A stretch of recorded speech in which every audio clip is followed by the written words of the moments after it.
Maths मोटो YouTube channel में एक बार फिर से स्वागतम और अभिनंदन। एक्सरसाइज 2.4 क्वेश्चन 8 स्टेटमेंट को समझते हैं। Half of a herd of deer are grazing in the field and 3/4 of the remaining are playing nearby. हिरनों के एक झुंड का आधा भाग मैदान में चर रहा है, घास खा रहा है। And 3/4 of the remaining are playing nearby, और जो आधे में से बचे, आधे हाफ जो बचे उसमें से 3/4 पास ही खेल रहा है। The rest 9 are drinking water from the pond. Find the number of deer in the herd.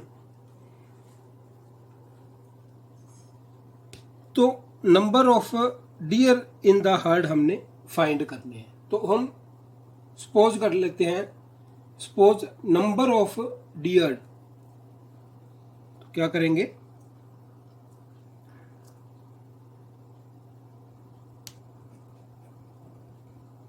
suppose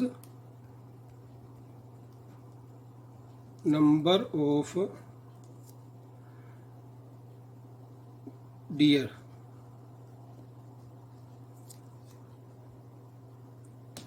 is equal to, हमारे पास है x b x, suppose number of deer b x है। Half of a herd of deer are grazing in the field, आधा एक हिरनों का जो झुंड है उसमें आधे फील्ड में ग्रेजिंग कर रहे हैं, चर रहे हैं।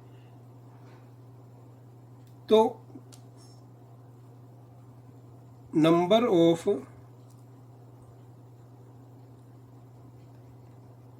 Dear grazing in the field is equal to half कर रहे हैं। तो नंबर ऑफ डियर है ये, इसका हाफ क्या हो जाएगा। हाफ हम क्या कैसे करते हैं, 2 से डिवाइड कर देते हैं तो हमारे पास हाफ आ जाता है। जैसे हमारे पास 10 है, 10 का हाफ क्या होएगा, 10 को हम 2 से डिवाइड कर देंगे तो हमारे पास 5 आ जाएगा। तो हम x को 2 से डिवाइड कर देंगे तो हमारे पास हाफ आ जाएगा। Number of dear grazing in the field x/2 आ गया हमारे पास। नंबर ऑफ डियर हैं इतने हमारे पास, जो मैदान में चल रहे हैं वो हिरन है, तो रिमेनिंग हिरन निकाल लेते हैं हम। सो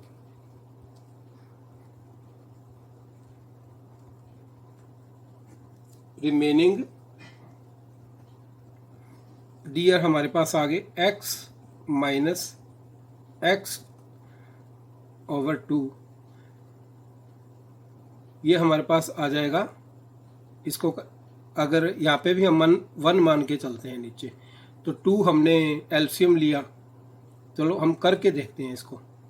2 हमारे पास एलसीएम आ गया, यहाँ पे 1 है, 1 को 2 को 1 से डिवाइड किया तो 2 आ गया, 2 को x से मल्टीप्लाई किया 2x, माइनस 2 को इस 2 से डिवाइड किया तो 1 आ गया, 1 को x से मल्टीप्लाई किया तो x आ गया हमारे पास, इज इक्वल टू 2x में से 1 नेक्स्ट गया तो x इज इक्वल टू 2 हमारे पास रिमेनिंग डियर आ चुके हैं।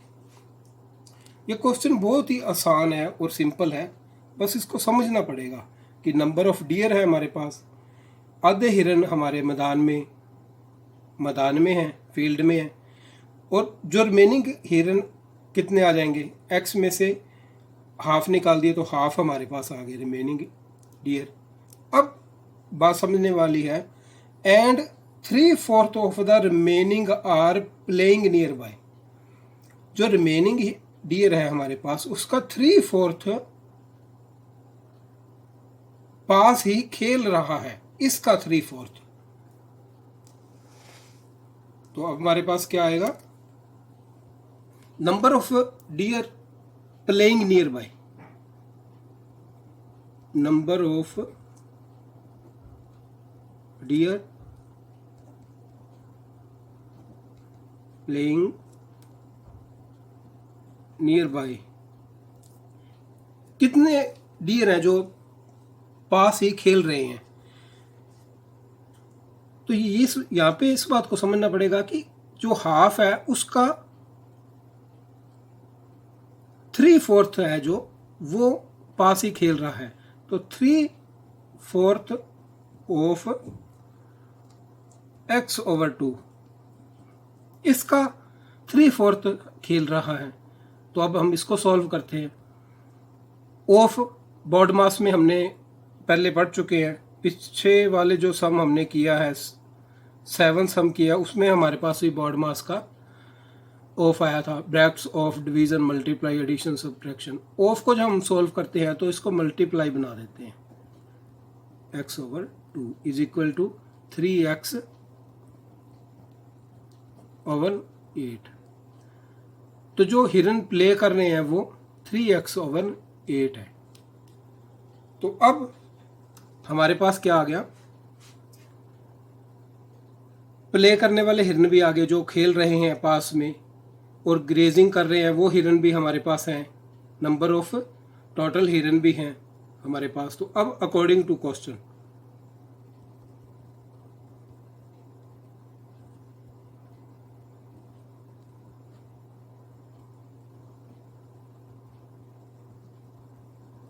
अकॉर्डिंग टू क्वेश्चन को आप बहुत ही ध्यान से समझना है कि नंबर ऑफ हिरन माइनस कुछ हिरन, जो आधे हिरन थे वो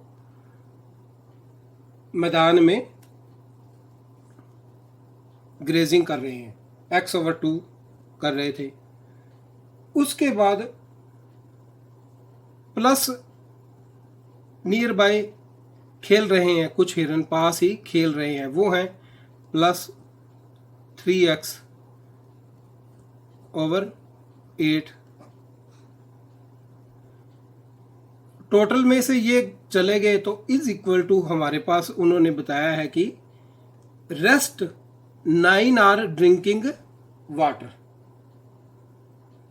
तो इसमें से जो बचे थे वो उन्होंने उसकी अमाउंट नंबर बता दिया कि वो 9 है। तो ये हमारे पास इज इक्वल टू 9 आ गया। तो अब हम इस इक्वेशन को सॉल्व कर लेते हैं। तो बॉड मास के फार्मूले के अनुसार पहले ब्रैकेट्स को सॉल्व करेंगे। तो x माइनस 2 और 8 का हमने एलसीएम लिया, वो 8 आ गया हमारे पास। एलसीएम आपको पता है कैसे लेते हैं, 2 एंड 8 को हमने रखा, 2 से डिवाइड किया, 2 4 द 8 और 2 2 द 4, 2 4 द 8, 2 से डिवाइड किया, 2 1 द 2, 2 द 4, 2 से किया 1 1, 2 2 2, 2 2 द 4, 2 4 द 8, 8 एलसीएम आ गया हमारे पास। तो 8 को 2 से डिवाइड किया तो 4 आ गया, 4 को x के साथ मल्टीप्लाई किया तो 4x माइनस प्लस का निशान। 8 को 8 से डिवाइड किया 1 आ गया, तो 1 को 3x से मल्टीप्लाई किया 3x इज इक्वल टू 9। अब इसको सॉल्व कर लेंगे। x माइनस 4x में प्लस 3x ऐड कर देते हैं तो 7x/8 is equal to 9।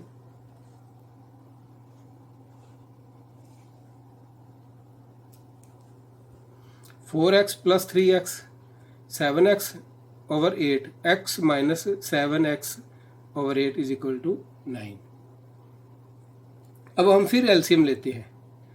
x के नीचे हम 1 मान के चलते हैं, 8 एलसीएम लिया, यहाँ पे 9 है।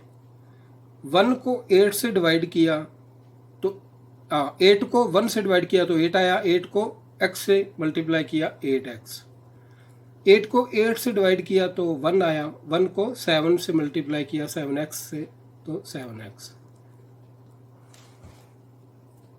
अब हमारे पास आ गया 8x minus 7x, x over 8 is equal to 9 हमारे पास आ गया।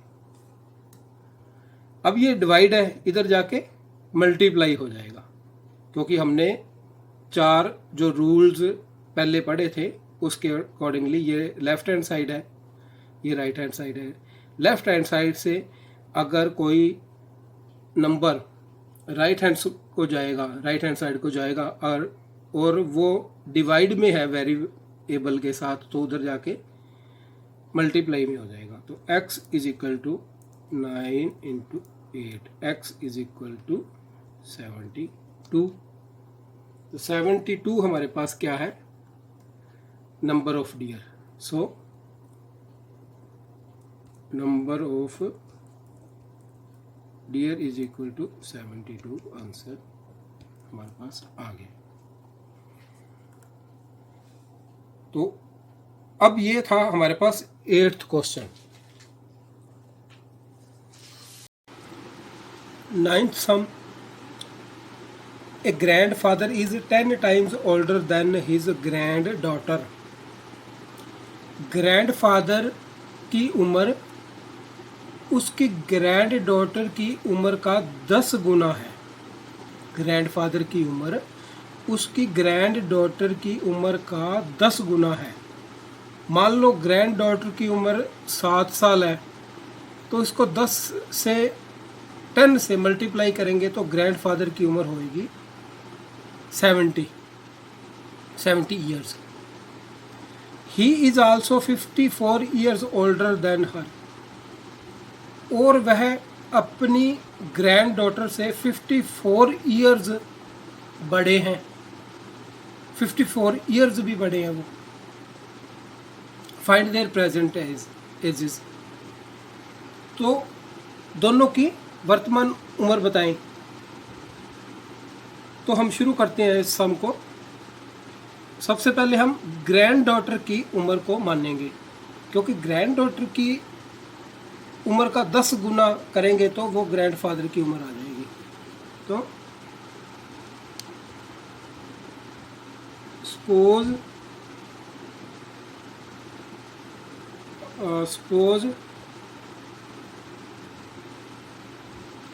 एज ऑफ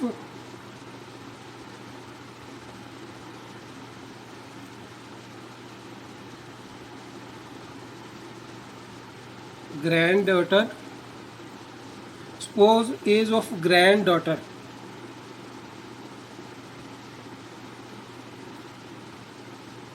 ये बी एक्स। हम ग्रैंड डॉटर की एज मान लेते हैं, वो है x, present age, sorry present age. Grand daughter की प्रेजेंट एज है वो एक्स है।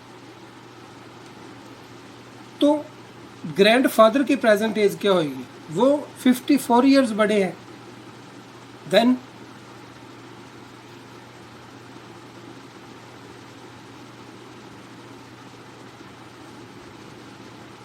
Father present age is equal to daughter से 54 ईयर बड़े हैं, प्लस हो जाएगा इस ग्रैंड डॉटर की उम्र में 54। तो ये ग्रैंड डॉटर की प्रेजेंट एज है और ये ग्रैंड फादर की प्रेजेंट एज है। अब अकॉर्डिंग टू क्वेश्चन करते हैं हम।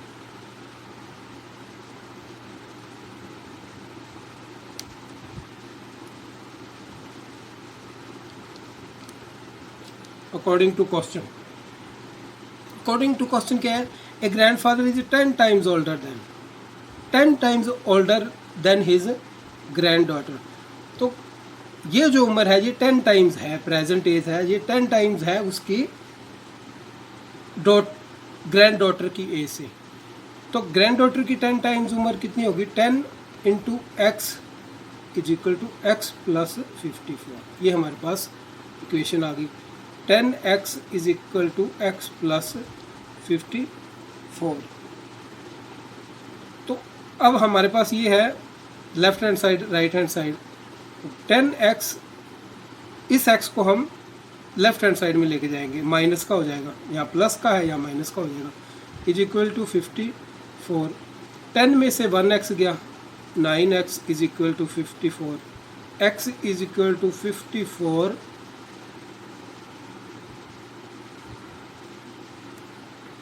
over 9, 9 1 the 9, 9 6 the 54, 6 over 1 is equal to 6 years। x हमारे पास क्या है, granddaughter present age. So granddaughter present age equal to 6 years।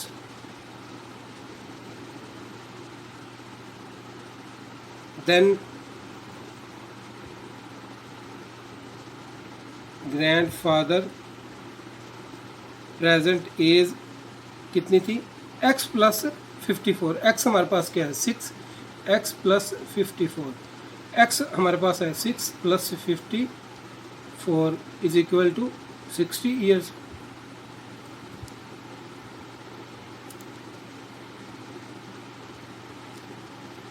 तो ग्रैंड डॉटर की उम्र है 6 ईयर्स और ग्रैंड डॉटर की ग्रैंड फादर की उम्र है 60 years. 10th sum, Aman's age is 3 times his son's age. Aman की उम्र उसके बेटे की उम्र से 3 गुना है। अमन की एज 3 गुना है, जितनी एज उसके बेटे की है अगर उसको 3 से गुना कर दिया जाए, मल्टीप्लाई किया जाए, तो वो अमन की एज आ जाती है। 10 years ago he was 5 times his son's age. 10 साल पहले अमन की उम्र उसके बेटे की उम्र का 5 गुना थी, 5 times. Find there present ages, उनकी वर्तमान उम्र पता करो। तो क्योंकि अमन की एज 3 टाइम्स है तो हम उसके बेटे की उम्र को मान लेते हैं। तो हम क्या करेंगे,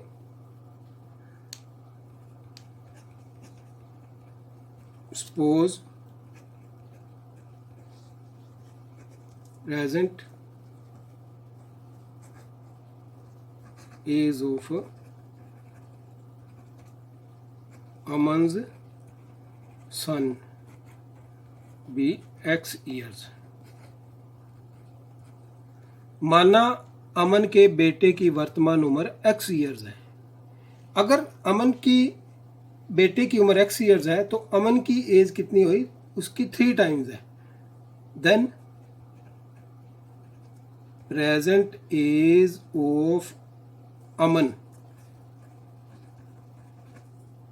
इज इक्वल टू, इसका 3 गुना है, x in multiply 3x years Aman की एज है, प्रेजेंट एज है। अब वो आगे बोलते हैं स्टेटमेंट में, 10 years ago he was 5 times his son's age. 10 साल पहले, तो पहले 10 साल पहले की एज निकालते हैं। ये प्रेजेंट एज निकाली है, अब 10 साल पहले की एज निकालते हैं। 10 years ago, 10 years ago अमन's सन एज, अब उसकी उम्र 10 साल है तो x ईयर्स है, वर्तमान उसकी उम्र x ईयर्स है। तो 10 years ago, 10 years पहले उसकी उम्र x - 10 थी।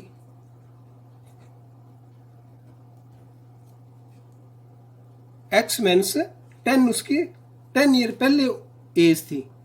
तो अमन की एज, अमन एज वो भी 10 साल पहले क्या थी, 3x minus 10 years.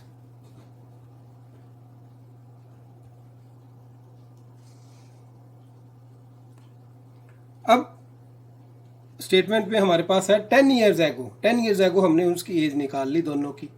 He was 5 times his son's age, जो अमन था उसकी 5 गुना थी उसके बेटे के से। तो according to question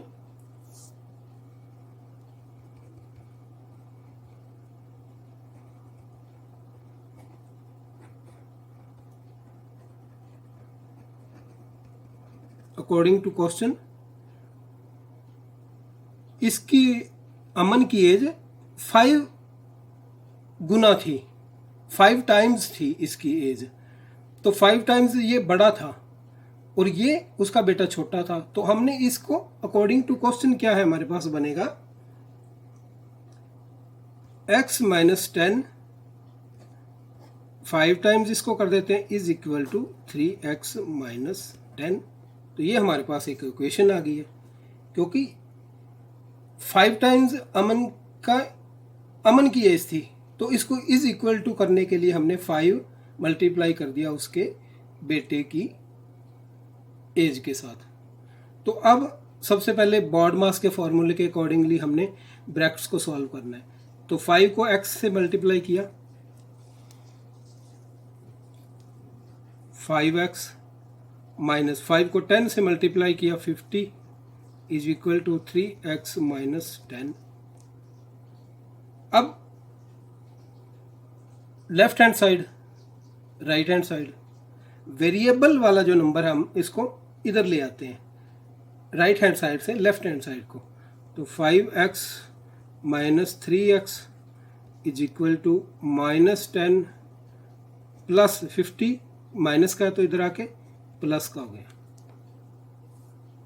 5x minus 3x 2x, 50 plus का है और माइनस का 10 है, तो 50 में से 10 चले गए तो हमारे पास 40 प्लस के आ गए। तो x हमारे पास क्या आ गया, 40/2, 2 1 द 2, 20 2 द 40, 20/1 इज इक्वल टू 20। x